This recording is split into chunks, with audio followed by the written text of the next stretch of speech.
Video games, pinball machines, air hockey, and of course, DDR. When was the last time you were at a video arcade? Do you have some crazy story from your childhood?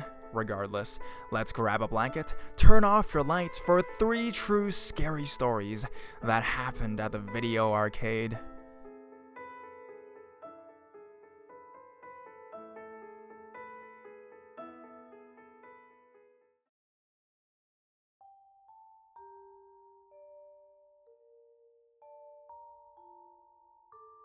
Creepy arcade guy.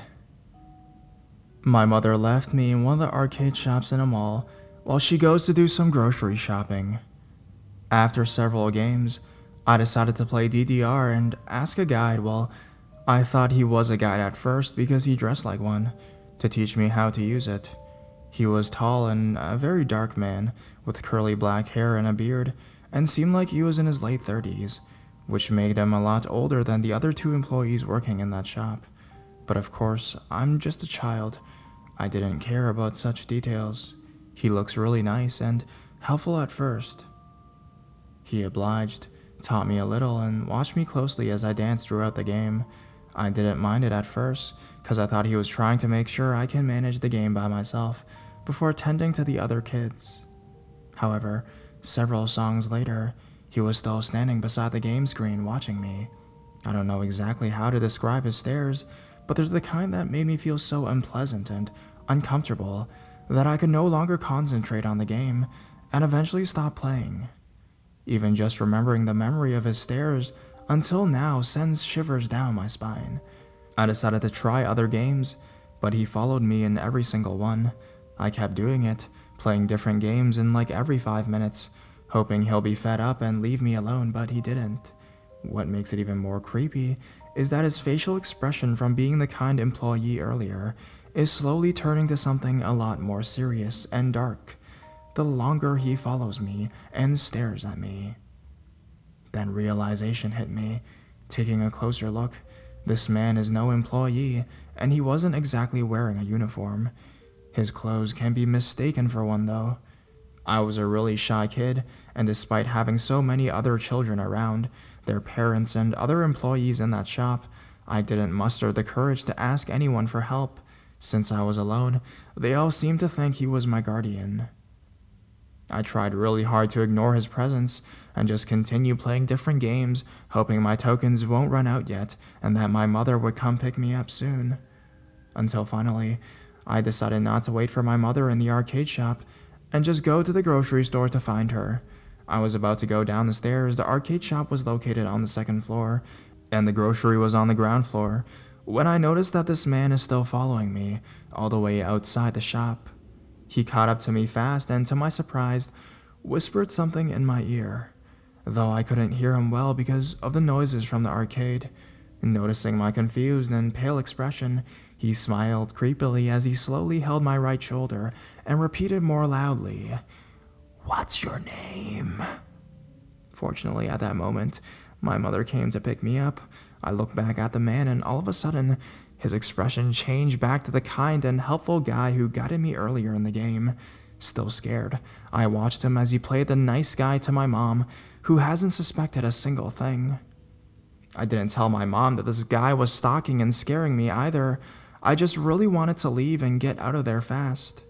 When we were leaving, I looked back at the man once more, and really, I wish I didn't.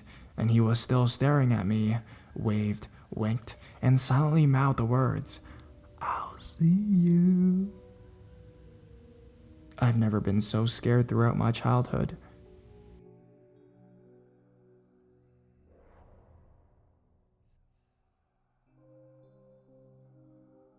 Need a quarter?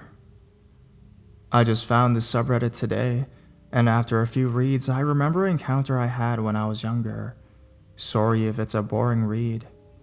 When we lived in California, we were not poor, but we would be lost if a paycheck did not come in.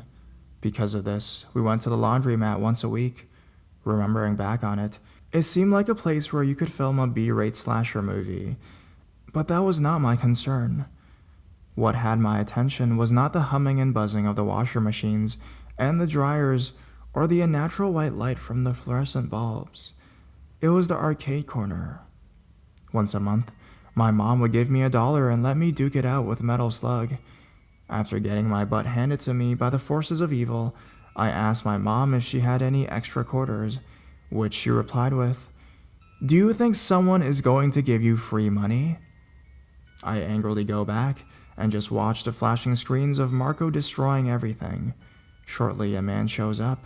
I remember him clearly because he was wearing an old Army BDU jacket and was well built, but had eyeliner and hoop earrings. The whole time, he had this menacing grin that almost rivaled that of the Joker's. I avoided eye contact and repeated in my head, stranger danger," several times. He then whispered to me, "Want another quarter?" At that moment, my head turned to him and said, "Yes, please." I started destroying evil, and when I would die, he would put in another quarter. He put his hand on my shoulder and started massaging it. Before anything else escalated, my mom saw the man groping my shoulder and immediately dragged me by the ear, saying I forgot to take the crayons out from my pockets and they ruined a pair of jeans. I guess she didn't want to cause a scene, since we were the only people in there with Sergeant Drag. I noticed she was tense all the way until we got home, because I remember turning back around and seeing him not too far behind for a couple blocks. When we got home, she then scolded me for accepting money from strangers, and that next time something like that happens, she might not be there to get me out of that situation.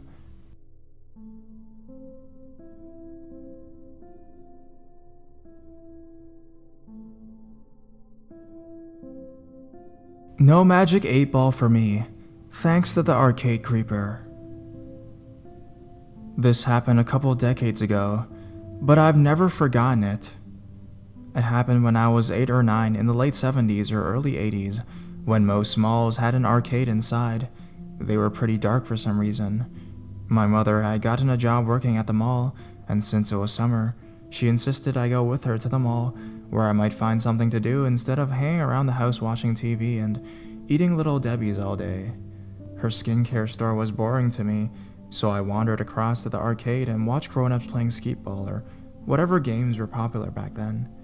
I had no money of my own, but I soon realized the adults in the arcade were all too happy to give their tickets away to a little girl because they really didn't want to exchange them for Chinese finger cuffs or a spider ring anyways. Within 45 minutes, I had collected a ton of little tickets and was well on my way to buying the magic 8-ball. I was walking around looking to see which games have no players, but tickets sticking out of them, or looking to see where the adults are, who might be willing to give a kid theirs. But it was getting later in the day and the customers were getting to be fewer and fewer. I'm trying to decide if I should just get the yo-yo with the tickets I have and be done with it, when I see a man standing at the back corner of the building. He smiles a big, friendly smile and waves at me. He's dressed in a solid white 3-piece suit, which I thought was weird even for that era. He gestures with his hands that I should come over to where he was standing. I was a little confused since I didn't know him. I looked around the place to see if maybe he was waving at someone else. It was very dark in there. Perhaps he thought I was someone he knew, or maybe he was the owner. Was I in trouble for taking all the unclaimed tickets? He was still smiling and looked quite nice, so I thought I'd be a good kid who listened and followed directions when grown-ups asked him to do something, so I headed over towards him. I figured he must have seen me hang around the arcade and possibly had some tickets I could have. Yes, the magic 8-ball was still a possibility. As I got closer and closer, I see there's a neon exit sign above his head, and he's standing just in front of the rear exit door of the arcade. This is not the door leading into the open mall, but the back door that would have been used to get to the parking lot. As I got within a few feet of him, where he was standing with his hands outstretched, I went from feeling calm and happy to totally and completely terrified. I have no idea why I would have been overcome with such strong and sudden emotion.